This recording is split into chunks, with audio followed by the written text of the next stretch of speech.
ಸ್ನೇಹಿತರೆ, ಎಲ್ಲ ನಾರ್ಮಲ್ ದೋಸೆ ಎಲ್ಲ ಅಭ್ಯಾಸವಾಗಿರುತ್ತದೆ. ಆದರೆ ಎಗ್ ದೋಸೆ ಒಮ್ಮೆ ನಿಮ್ಮ ಮಕ್ಕಳಿಗೆ ಮನೆಯಲ್ಲಿ ಮಾಡಿಕೊಡಿ. ಅದರ ಟೇಸ್ಟ್ನ ಹೇಗೆ ಅಭ್ಯಾಸ ಮಾಡ್ಕೊಳ್ತಾರೆ ಅಂತೇಳಿ ಸುಲಭವಾಗಿ ತಯಾರಿಸ್ಬೋದು. ಸೇಮ್ ಒಂದು ಗ್ಲಾಸ್ ಅಥವಾ ಒಂದು ಬೌಲಲ್ಲಿ ಒಂದು ಎಗ್ನ ಹೊಡ್ಕೊಂಡ್ಬಿಟ್ಟು ಚೆನ್ನಾಗಿ ಮಿಕ್ಸ್ ಮಾಡ್ಕೊಳ್ಳಿ. ಕಾಮನ್ನಾಗಿ ಹಂಚಿನ ಮೇಲೆ ಒಂದು ದೋಸೆ ಯಾವ ಥರ ಹಾಕ್ತಿರೋ ಕಾಮನ್ ದೋಸೆ ಅದೇ ಥರನೇ ಹಾಕಿ. ಇದು ಬಂದುಬಿಟ್ಟು ತುಂಬ ಒಳ್ಳೆಯ ಪ್ರೋಟೀನ್ ಇರ್ತಕ್ಕಂತಹ ದೋಸೆ. ಯಾಕೆಂತಂದರೆ ಎಗ್ ಮಿಕ್ಸ್ ಇರೋದ್ರಿಂದ ಬರೀ ಎಗ್ ಅಷ್ಟೇ ಕೊಟ್ಟರೆ ಮಕ್ಕಳು ತಿನ್ನುವುದಿಲ್ಲ. ಆದರೆ ನೀವು ಎಗ್ ಜೊತೆಗೆ ದೋಸೆಯಲ್ಲಿ ಮಾಡಿಕೊಟ್ರೆ ಅದನ್ನು ಸುಲಭವಾಗಿ ತಿಂತಾರೆ. ಅದರಿಂದ ವಿಟಮಿನ್ B12 ಇದೆ ಹಾಗೂ ರಕ್ತಹೀನತೆ ಕಡಿಮೆ ಮಾಡುತ್ತದೆ ಮತ್ತು ಹೊಟ್ಟೆ ತುಂಬಿದ ಅನುಭವ ನೀಡುತ್ತದೆ. ಒಳ್ಳೆಯ ಕೊಬ್ಬು ಸಿಗುತ್ತದೆ ಎಗ್ನಲ್ಲಿ. ಈ ಥರ ದೋಸೆ ಸ್ವಲ್ಪ ಬಾಯ್ಲ್ ಆದಮೇಲೆ ಅದನ್ನು ಮಿಕ್ಸ್ ಮಾಡ್ಕೊಂಡಿರ್ತಕ್ಕಂಥ ಎಗ್ಗನ್ನು ಹಾಕಿ ಚೆನ್ನಾಗಿ ನೀವು ಅದನ್ನು ಅಗಲವಾಗಿ ಇದು ಮಾಡ್ಕೋಬೇಕು ಚಲಾಕಿಯಿಂದ. ಅದರ ಮೇಲ್ಗಡೆ ನೀವು ಎಣ್ಣೆ ಹಾಕಬೇಕು ಸ್ವಲ್ಪ ರೋಸ್ಟ್ ಆಗೋಕ್ಕೆ. ಬೇಕಂದವರು ಖಾರ ಉಪ್ಪು ಕೂಡ ಹಾಕ್ಕೋಬೋದು. ಇದನ್ನು ಚಟ್ನಿ ಜೊತೆ ಸವಿಯೋದ್ರಿಂದ ಖಾರ ಉಪ್ಪು ಅವಶ್ಯಕತೆ ಇರುವುದಿಲ್ಲ. ಆದರೆ ಬೇಕಂತ ಸ್ಪೈಸಿಯಾಗಿರಬೇಕಂದ್ರೆ ಎಕ್ಸ್ಟ್ರಾ ಅಡಿಷ್ನಲ್ ಆಗಿ ಖಾರ ಆ್ಯಡ್ ಮಾಡ್ಕೊಳ್ಳಿ.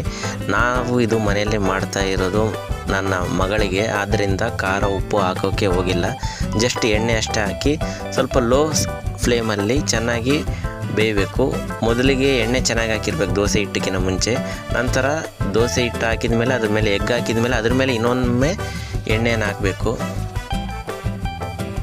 ಇದು ಬೆಳಗ್ಗೆ ಉಪಹಾರಕ್ಕೆ ಒಂದು ಈಸಿಯಾದಂಥ ರೆಸಿಪಿ ಅಂತ ಹೇಳ್ಬೋದು ಲೇಡೀಸ್ಗೆ.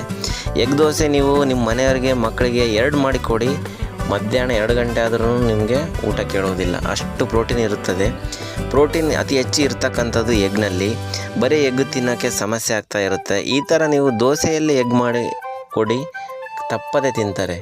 ಮಾಡ್ತಕ್ಕಂಥ ಕೆಲಸನೇ ವೆರೈಟಿಯಾಗಿ ಮಾಡಿದ್ರೆ ಮನೆಯಲ್ಲಿ ಇಷ್ಟಪಡ್ತಾರೆ, ಮಕ್ಕಳಾಗಲಿ ಗಂಡ ಆಗಲಿ. ಈಗ ಚೆನ್ನಾಗಿ ರೋಸ್ಟ್ ಆಗಿದೆ. ಸ್ವಲ್ಪ ರೋಸ್ಟ್ ಆಗಬೇಕು ಎಗ್ ಸೈಡ್ ಇರ್ತಕ್ಕಂಥದ್ದು. ಯಾಕಂತಂದರೆ ಹಸಿ ಬಿಸಿ ಇರಬಾರ್ದು. ಸ್ವಲ್ಪ ಮೀಡಿಯಮ್ ಫ್ಲೇಮಲ್ಲಿ ಇಟ್ಕೊಂಡು ರೋಸ್ಟ್ ಮಾಡ್ಕೊಳ್ಳಿ. ತುಂಬ ಬಿಸಿಯಾಗಿರುತ್ತದೆ. ಈ ಥರ ಕೆಂಪಾಗಿ ಕಲರ್ ಬರುತ್ತದೆ ಎಗ್ಗಲ್ಲಿ. ಈ ಮೊಟ್ಟೆಯು ಮಕ್ಕಳ ಬೆಳವಣಿಗೆಯಲ್ಲಿ, ಮೆದುಳು ಬೆಳವಣಿಗೆ, ಪೋಷಕಾಂಶಗಳ ಬೆಳವಣಿಗೆ ಹಾಗೂ ತೂಕದ ಬೆಳವಣಿಗೆಯಲ್ಲಿ ಇದು ತುಂಬ ಪಾತ್ರ ವಹಿಸುತ್ತದೆ. ಇದರ ಜೊತೆಗೆ ನಿಮಗೆ ನಾಟಿ ಕೋಳಿ ಮೊಟ್ಟೆ ಆದರೆ ಇನ್ನೂ ಉತ್ತಮ. ನೋಡಿ, ಈ ಥರ ರೆಡಿಯಾಗಿದೆ ದೋಸೆ. ಸ್ವಲ್ಪ ಬಿಸಿಯಾಗಿರ್ತದೆ. ಈ ರೆಡಿಯಾದಂತಹ ದೋಸೆಗೆ ಚಟ್ನಿ ಹಾಕಿ ಸವಿದರೆ ಅದರ ರುಚಿನೇ ರುಚಿ. ಒಂದು ದೋಸೆ ಮಾಡಿಕೊಡಿ, ಎಗ್ ದೋಸೆ 2-3 ಬೇಕಂತಾರೆ. ಇದನ್ನು ಈಗ ನನ್ನ ಮಗಳಿಗೆ ತಿನ್ನಿಸ್ತೀವಿ. ನೋಡಿ, ಎಗ್ ದೋಸೆ ಹಾಕಿದ್ದೀವಿ ಅಂತ ಅಂದ ಕೂಡಲೇ ಓಡಿ ಬರ್ತಾಳೆ. ಅದೇ ನಾರ್ಮಲ್ ದೋಸೆ ಅಂದರೆ ಬೇಡ ಅಂತಾಳೆ. ಮಕ್ಕಳು ಸ್ವಲ್ಪ ಹಠ ಮಾಡ್ತಾರೆ ಊಟ ಮಾಡೋದ್ರಲ್ಲಿ. ಆದ್ದರಿಂದ ಇಂತಹ ರೆಸಿಪಿಗಳನ್ನ ಮಾಡಿದರೆ ಮಕ್ಕಳು ಚೆನ್ನಾಗಿ ತಿಂತಾರೆ, ಗ್ರೋತ್ ಕೂಡ ಚೆನ್ನಾಗಿರ್ತದೆ. ಮಕ್ಕಳ ಬೆಳವಣಿಗೆನೇ ನಮಗೆ ಬೇಕಾಗಿರ್ತಕ್ಕಂಥದ್ದು. ಪೇರೆಂಟ್ಸ್ಗೆ ಅವರ ಬೆಳವಣಿಗೆನೇ ನಮಗೆ ಖುಷಿ. ಆದ್ದರಿಂದ ಒಳ್ಳೆಯ ಸಿದ್ಧವಾದ ಒಂದು ಎಗ್ ದೋಸೆ ರೆಡಿಯಾಗಿದೆ. ಅದನ್ನು ಶೇಂಗಾ ಚಟ್ನಿ ಇಲ್ಲ ಕೊಬ್ಬರಿ ಚಟ್ನಿಯಲ್ಲಿ ಚೆನ್ನಾಗಿ ಮುರಿದು ಮಕ್ಕಳಿಗೆ ತಿನ್ನಿಸಿದರೆ ಒಂದು ದೋಸೆ ತಿಂದರೆ ಸಾಕು, ಹೊಟ್ಟೆ ಫುಲ್ ಆಗಿಬಿಡುತ್ತದೆ. ಹೊಟ್ಟೆ ತುಂಬಿದ ಅನುಭವ ನೀಡ್ತದೆ. ನಾವಂತೂ ಮನೆಯಲ್ಲಿ ವಾರದಲ್ಲಿ 2 ಬಾರಿ ಎಗ್ ದೋಸೆ ಮಕ್ಕಳಿಗೆ ಇದ್ದೇ ಇರ್ತದೆ. ಇದನ್ನು ನೀವು ನಿಮ್ಮ ಮಕ್ಕಳಿಗೆ ಕೊಟ್ಟು ನೋಡಿ.